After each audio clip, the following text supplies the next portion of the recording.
On a huge mountain in a big forest, there was a medium-sized meadow and a small pond.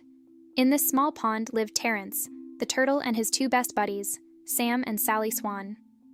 Oh, you may think it odd that a turtle and swans were buddies, really true friends, but I assure you, they were. Every day the three of them would search the pond for food, swim together and play games, and tell stories on the shore. When it got dark, Sam and Sally would return to their nest under a large tree and Terrance to his den on the shore, by their tree. One year there was very little rain, and the pond began to dry up. The three friends were concerned and talked about what they should do. "We should stay here," said Terrance. "The rain always comes, and the pond has been our home since we were born." "I don't think the pond will last," said Sally. "I think we need to find a new home," said Sam. Then Sam flew away in search of a new pond.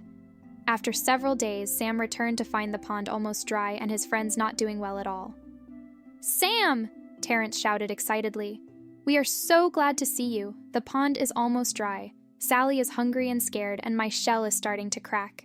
Did you find a new home?"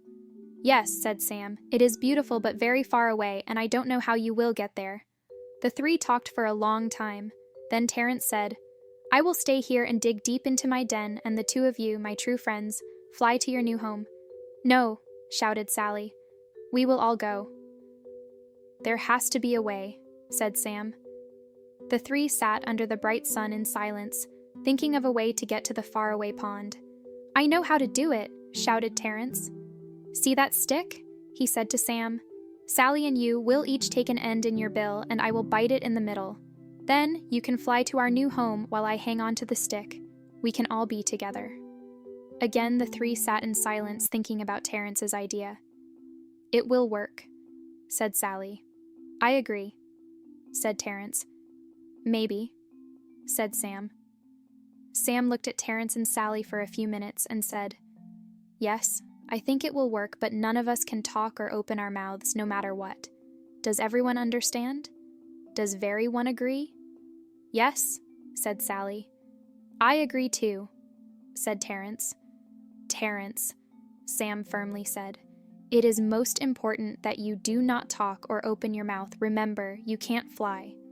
"I understand," said Terrance. Within minutes, Sally and Sam each had the stick firmly held in their bills. Sam opened his mouth and bit down on the stick. They were off. Sally Swan and Sam Swan flew side by side, separated by a stick, with Terrance Turtle hanging in the middle. It was a very strange but funny sight. As they flew, climbing higher and higher, no one dared talk or open their mouth. Faster and faster, higher and higher, Sally and Sam flew. Terrance was terrified. As they passed over a town, they could hear the people talking and laughing. "Look up in the sky!" shouted one boy. "What is it?" asked another. As the people looked up, they began to laugh at the strange sight. They laughed, whistled, hooted, and hollered at the silly swans carrying a turtle on a stick. Terrance heard all the noise but couldn't look down to see what was going on. Ignoring the advice that Sam had given him, he opened his mouth to ask him what was happening. Before he could say a word, he was falling and looking up at his flying friends. "Oh, don't worry, Terrance didn't get hurt.